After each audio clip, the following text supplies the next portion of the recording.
Hanya sebuah benda yang terlihat seperti batu ini ternyata bernilai 10 juta. Harus diproses. Ukurannya hampir sama dengan telapak tangan dan beratnya sekitar 533 gram.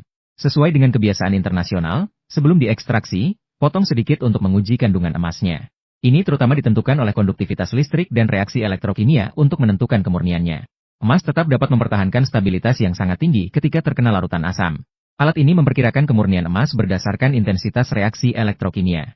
Semakin banyak lampu yang menyala, semakin tinggi kandungan emasnya.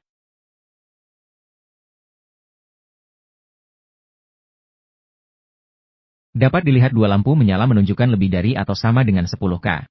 Mari kita periksa lagi apakah ini akurat untuk cincin emas. Semua lampu menyala menunjukkan lebih dari atau sama dengan 18K. Kita tahu bahwa emas 24K menunjukkan kandungan emas 100%. Itu adalah emas murni. Berdasarkan perhitungan proporsi, 12K dibagi 24 kandungan emas 50. Maka 6K adalah 25. Sedangkan 18K adalah 75. Oleh karena itu, kandungan emas 10K sekitar 41,7. Ini berarti bahwa 41,7 dari biji adalah emas. Sisa 3 adalah bahan lain.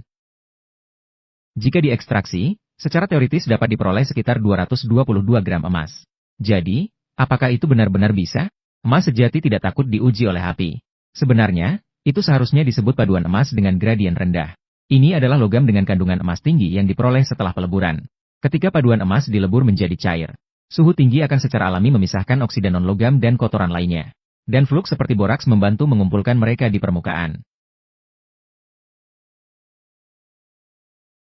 Setelah itu, cairan logam ini didinginkan dengan cepat untuk membentuk potongan logam kecil, yang disebut sebagai pendinginan dengan air. Dengan cara ini, logam lebih mudah untuk diproses secara kimia selanjutnya. Jelas bahwa efek pendinginan dari gelas ukur tidak mencapai harapan. Bintik-bintik hitam yang tersisa membentuk benda seperti ini. Dapat didinginkan dengan menggunakan ember air yang lebih besar. Ini dapat memisahkan kotoran hitam ini dari logam. Setelah itu, tuangkan ke dalam gelas ukur untuk dipanaskan dan dibersihkan. Mempersiapkan untuk pemurnian kimia yang akan datang. Air distilasi digunakan sebagai air berkualitas tinggi. Dapat secara efektif menghilangkan kotoran, debu, dan kotoran lainnya dari permukaan logam.